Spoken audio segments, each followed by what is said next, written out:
Praise the lord. దేవుని నామం మీ అందరికీ వందనాలు తెలియజేస్తున్నాం. ఈరోజు దేవుని వాక్యం మత్తయి సువార్త 25వ అధ్యాయం 14 నుంచి 30 వచనాలు అయితే చదువుకుందాం. సో ఇందులో వచ్చేసి దేవుడు పరలోక రాజ్యంని ఒక ఉపమాన రీతిలో అయితే చెప్తున్నాడు అనమాట. సో ఇదైతే చదువుకుందాం.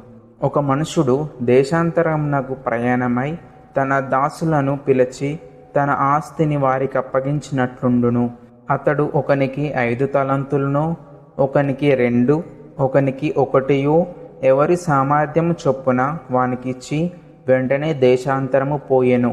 5 తలంతులు తీసుకున్నవాడు వెళ్ళి వాటితో వ్యాపారం చేసి మరీ 5 తలంతులు సంపాదించెను.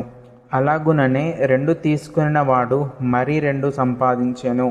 అయితే 1 తలంతు తీసుకున్నవాడు వెళ్ళి భూమి త్రవ్వి తన యజమానుని సొమ్ము దాచిపెట్టెను.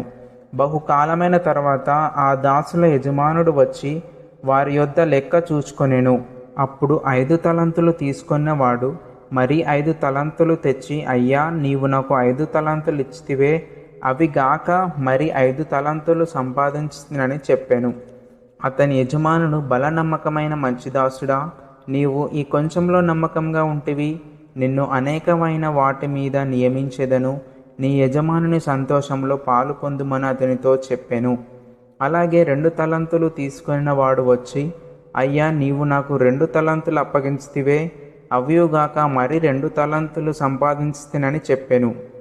అతని యజమానుడు, బల నమ్మకమైన మంచిదాసుడా, నీవు ఈ కొంచెంలో నమ్మకంగా ఉంటివి, నిన్ను అనేకమైన వాటి మీద నియమించెదను, నీ యజమానుని సంతోషంలో పాలు పొందుమని అతనితో చెప్పెను.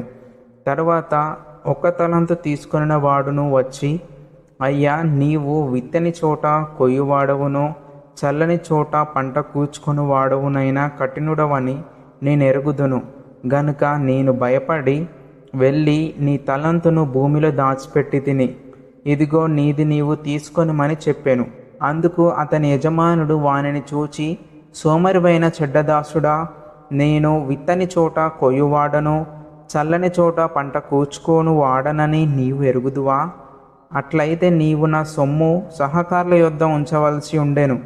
నేను వచ్చి వడ్డీతో కూడా నా సొమ్ము తీసుకొని ఉందునే అని చెప్పి ఆ తలంతును వాని యొద్ద నుండి తీసివేసి 10 తలంతులు గలవానికి ఇయుడి, కలిగిన ప్రతి వానికి ఇయ్యబడును, అతనికి సమృద్ధి కలుగును, లేని వాని యొద్ద నుండి వానికి కలిగినదియు తీసివేయబడును. మరియు పనికి మాలిన ఆ దాసుని వెలుపటి చీకటిలోనికి త్రోసివేయుడి, అక్కడ ఏడుపును పండ్లు కొరుకుటయును ఉండుననెను. దేవుడు వాక్యం దీవించునుగాక.